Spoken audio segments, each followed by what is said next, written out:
지금 로저스 회장이 이재명 후보를 지지한다고 밝혔습니다. 그러면서 뭐라고 했냐면 한반도의 평화와 번영을 위해 이재명 후보를 지지한다. 저는 이재명 후보가 대한민국뿐 아니라 전 세계의 평화를 실현할 수 있는 지도자라고 믿는다. 이렇게 이야기했습니다. 짐 로저스 회장의 발언을 빌린 것처럼 이재명 후보는 페이스북에 이렇게 썼습니다. 짐 로저스의 지지선언을 들었다. 짐 로저스는 평화에 투자하자고, 미래에 투자하자고, 그래서 대한민국에 투자해야 한다고 말했다.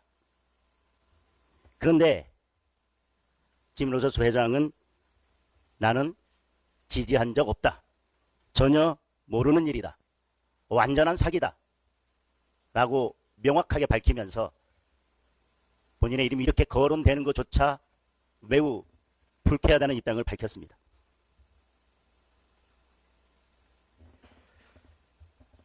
전 국민이 국제적 망신을 당하게 됐고 국제사회에서 대한민국의 신뢰가 추락됐습니다.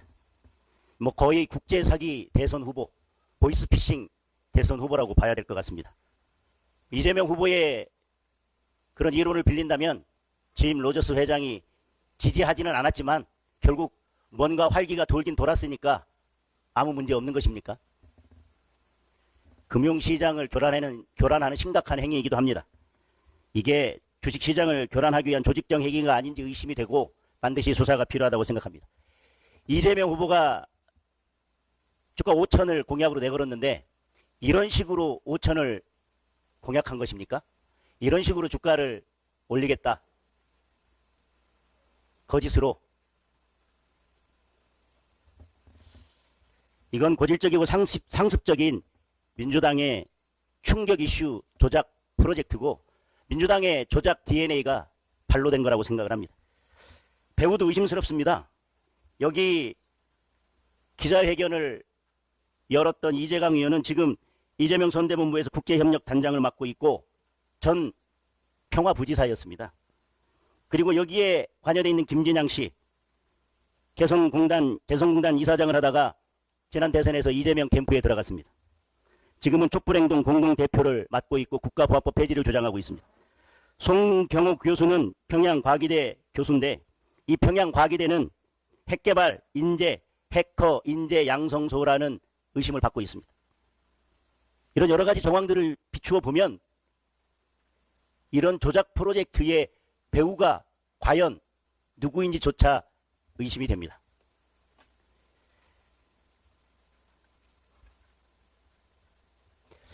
이재명 캠프의 국제협력 단장이 기자회견을 하고 이재명 후보가 이것을 페이스북에 받았습니다. 그런데 민주당과 관련이 없다? 이재명 후보와 관련이 없다? 지금 민주당의 인사들이 오늘 언론에 나와서 라디오에 나와서 관련 없다? 관련 없다? 이게 관련이 없습니까? 더 문제는 지금 이재명 캠프에 있는 모 인사, 모 기업의 대표이사를 지냈고요. 김영춘 전 장관의 보좌관까지 지낸 분입니다. 이거에 대해서 로저스 측에 확인을 했는데 로저스 측에서 전혀 그런 사실이 없다라고 밝혔음에도 불구하고 이 기자회견이 진행됐다는 제보를 받았습니다.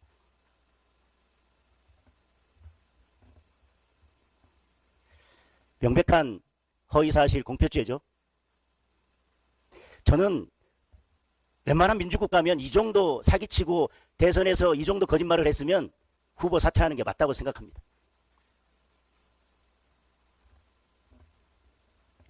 대충 꼬리 자르게 하려고 하는 것 같은데 그러다가 몸통이 잘려나가는 수가 있습니다.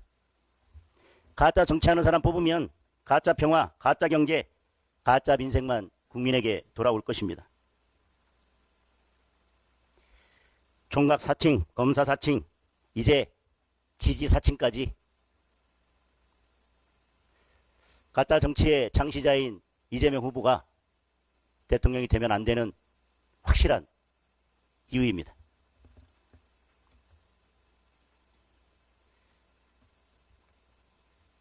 아까 말씀드렸지만 거의 이건 보이스피싱 범죄 수준입니다. 다행히 내일이 투표인데 투표 전에 밝혀져서 다행입니다. 마치 보이스피싱 사기 범행에 속아서 돈을 입금했는데 보이스피싱 범죄자가 그 돈을 인출하는 현장에서 검거한 것과 같은 상황이라고 생각됩니다. 유시민 작가가 대한민국의 모든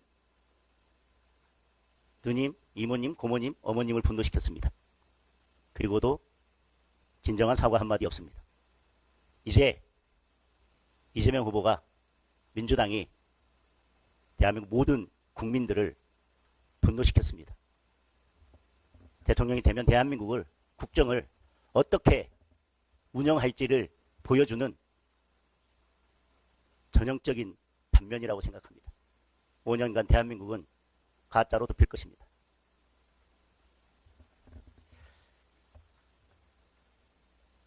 지금 민주당이 계속해서 댓글 관련해서 리박스쿨을 공격하고 있는데, 민주당의 이런 모습을 보면, 그리고 지난 대선 때 대장동 커피 공작을 보면 민주당의 DNA가 어떻게 발로되고 있는지, 이 댓글 공격,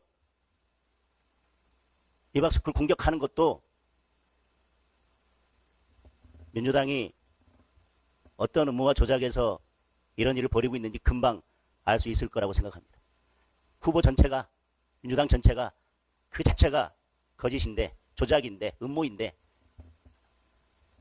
리박스쿨은 어떻겠습니까? 오히려 댓글하면 거의 댓글 사관학교 출신들이 모여있다라고 하는 DDD 리스트, 이재명 후보에 대한 댓글 조작을 하는 DDD 리스트에 대해서 민주당과 이재명 후보가 먼저 밝혀야 할 것입니다. 제가 듣기로는 이 문제가 제기되자 폐쇄됐다고 하는데, 민주당은, 이재명 후보는 이것에 대해서 먼저 밝히시기 바랍니다. 다시 말씀드리지만 투표를 며칠 앞두고 음모와, 그것도 네거티브 음모를 펼치는 후보는 반드시 패하게 돼 있다고 하는 것을 이번 대선에서 다시 보여주게 될 것입니다. 그리고 민주당에서 대장동 사건 수사한 검사들을 고발하겠다고 했습니다. 증거 조작으로. 이것이 이재명 무죄 만들기 프로젝트의 2단계입니다. 첫 번째 단계는 공직선거법 허위사실 공표죄 행위 부분을 삭제한 것처럼 법을 개정해서 이재명 대표의 죄를 없애겠다. 물론 그 전 단계로는 당연히 재판을 다 중지시켰습니다. 그게 전 단계고, 두 번째 단계, 법을 개정해서 죄를 없애겠다. 그 다음 단계, 그래도 안 되면 검사들을 다 고발해서 마치 지금 기소된 사건들의 검사들이 증거를 조작해서 기소한 것처럼 검사를 고발하고, 정권을 잡으면 정치검찰을 이용해서 그 검사들을 기소하게 만들고 본인의 죄는 무죄로 만들겠다라는 것입니다. 그것도 안 되면 세 번째 단계, 대법관을 30명으로 증원해서, 그래서 자신이 과반 이상의 대법관을 임명해서 결국은 무죄로 만들겠다.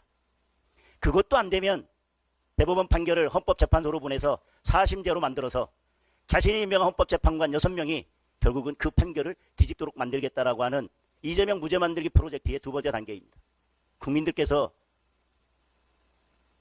똑똑히 보시고 확실히 심판해 주셔야 될 것입니다. 대통령이 되기도 전에 이재명 후보의 유세 현장을 보십시오. 경호 차량이 다니는 걸 보면 이미 대한민국의 대통령입니다. 그런 사람이 지금 본인의 사법 리스크에 대해서 무죄 만들기 프로젝트를 벌써 2단계나 가동시켰습니다. 제 단계, 네 번째 단계가 남아 있습니다. 반드시 할 것입니다. 이재명 대표가 미래를 이야기하지만 다시 말씀드립니다. 이재명 후보가 대통령이 된다면 대한민국은 법치주의, 민주주의 이전의 과거로 돌아가게 될 것입니다. 이상입니다. 질문 받겠습니다. 네.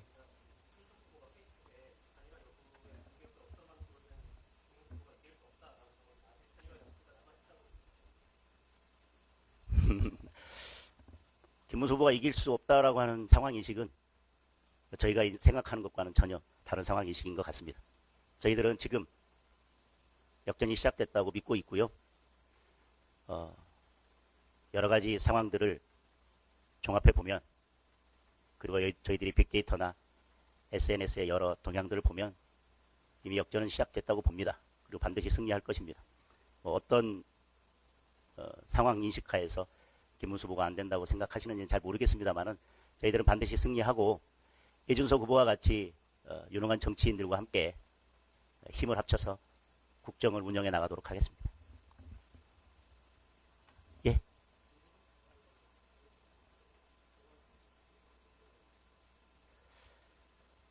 대선을 치르면서 또 우리가 정치를 하면서 모든 것을 고소 고발로 가는 것은 적절치 않다는 게 제 평소의 생각입니다. 다만 이것은 저희가 여지껏 봤던 허위사실 공표 중에서 이렇게 큰 대국민 사기극이 있을까 싶습니다. 어떻게 민주국가에서 대통령 선거를 치르면서 이런 사기 조작극을 만들 수 있는지, 단순히 당선을 목적으로 없는 사실을 만들어냈다는 거에 그치는 게 아니라 국민들에게 크나큰 상처를 주고 대한민국의 국제적 망신 아니겠습니까? 이 문제에 대해서 어떻게 법적 조치를 할지에 대해서는 좀 더 논의를 해보겠습니다.